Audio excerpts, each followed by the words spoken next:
إن الحمد لله نحمده ونستعينه ونستغفره ونعوذ بالله من شرور أنفسنا ومن سيئات أعمالنا من يهده الله فلا مضل له ومن يضلل فلا هادي له وأشهد أن لا إله إلا الله وحده لا شريك له وأشهد أن محمدا عبده ورسوله أما بعد فإن خير الحديث كتاب الله وخير الهدي هدي محمد صلى الله عليه وسلم وشر الأمور محدثاتها وكل محدثة بدعة وكل بدعة ضلالة وكل ضلالة في النار. قال سبحانه وتعالى وما يؤمن أكثرهم بالله إلا وهم مشركون.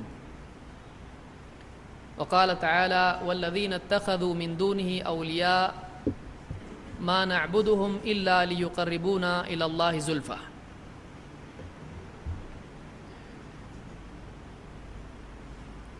قرآن کریم میں اللہ تعالیٰ نے انسانیت کی ایک بہت بڑی برائی بیان کی ہے، اور وہ یہ کہ ہر دور میں انسان اللہ تعالیٰ کو ماننے کے باوجود اس کے ساتھ شرک کرتا رہا ہے۔ اللہ کے نبی صلی اللہ علیہ وسلم عرب کی سرزمین پر جب نبی بنائے گئے، آپ کو رسالت دی گئی، تو جس قوم کے سامنے کھڑے ہو کر آپ نے اللہ تعالیٰ کی بات رکھی، وہ قوم اگرچہ اللہ کو ماننے والی تھی، لیکن اسی کے ساتھ وہ اللہ تک پہنچنے کے لیے وسیلے، ذرائع، واسطے بھی تسلیم کرتی تھی۔ ان لوگوں کا عقیدہ تھا کہ براہ راست اللہ تعالیٰ تک نہیں پہنچا جا سکتا ہے،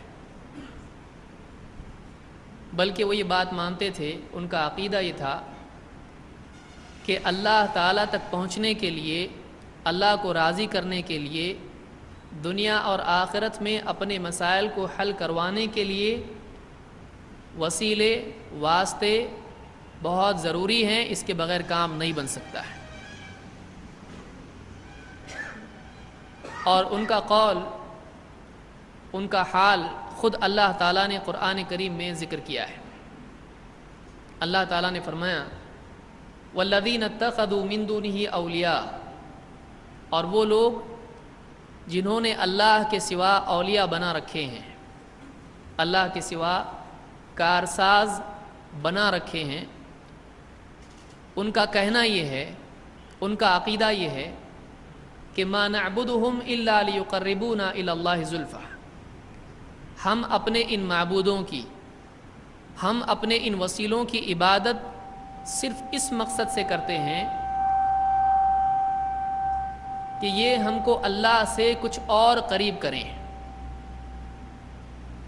مشرکین، جو مکہ کے مشرکین تھے، عرب کے مشرکین تھے، وہ اپنے بتوں کی عبادت کیوں کرتے تھے؟ کیا وہ اللہ کو نہیں مانتے تھے؟ کیا وہ صرف بتوں کو اپنا معبود مانتے تھے؟ ایسا نہیں تھا، بلکہ وہ اللہ تعالیٰ کو ماننے کے ساتھ ساتھ یہ مانتے تھے کہ اللہ بہت اونچا ہے، اس تک براہ راست نہیں پہنچ سکتے ہیں، تو اب اللہ تک کیسے پہنچیں؟ ایک گناہ گار بندہ اللہ تک کیسے پہنچے؟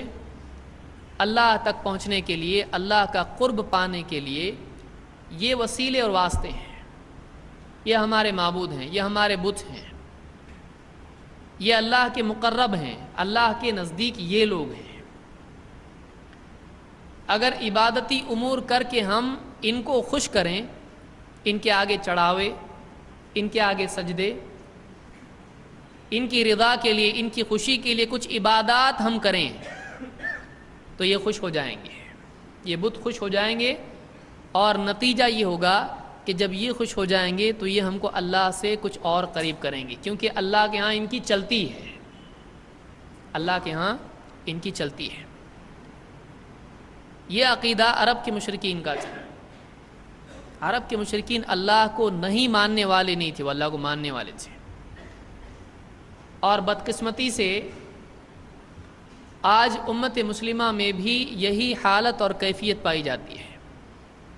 بہت سارے مسلمان اپنے سینوں میں اللہ پر ایمان کے ساتھ ساتھ یہ عقیدہ لیے پھرتے ہیں کہ اللہ تک ڈائریکٹ نہیں پہنچ سکتے، ہم بہت پاپی ہیں، ہم بہت گنہگار ہیں، اللہ تک پہنچنے کے لیے کوئی نہ کوئی سہارا چاہیے۔ جیسے کنویں سے پانی نکالنے کے لیے ڈول چاہیے، بادشاہ تک پہنچنے کے لیے وزیر چاہیے، اور جج صاحب کے سامنے اپنا مسئلہ حل کرنے کے لیے وکیل چاہیے، اور بلڈنگ میں 24ویں فلور تک پہنچنے کے لیے لفٹ چاہیے۔ تو اس کے بغیر، لفٹ کے بغیر پہنچ سکتے ہیں؟ نہیں۔ تو پہنچنے کے لیے وسیلہ، ذریعہ درکار ہے، اللہ تک پہنچنے کے لیے بھی وسیلہ ضروری ہے۔ کون وسیلہ؟ اللہ کے نیک بندے، اللہ کے اولیاء۔ ان کی قبروں پر جا کر قربانیاں کرو، کندوری کرو، ان کو خوش کرو، ان کی قبروں پر جا کر ہار چڑھاؤ، اگربتی لگاؤ، ان کی قبروں پر جا کر ان سے گڑ گڑاؤ، ان سے مانگو، ان کو خوش کرو۔ ایک بار اگر یہ خوش ہو گئے تو بیڑا پار ہے۔ اور آپ دیکھیں گے کہ مساجد کے مقابلے میں درگاہوں پر پبلک زیادہ جاتی۔ یہ مطلب نہیں ہے کہ مقصد نہیں ہے، اور یہ وجہ نہیں ہے کہ ان کو مسجد کا راستہ معلوم نہیں، ان کو مسجد کا راستہ معلوم ہے۔ مسجد کا راستہ پوچھنے کے لیے ان کو کوئی مزید تحقیق کی ضرورت نہیں ہوتی ہے، لیکن پوچھ کے مسلمان درگاہ پر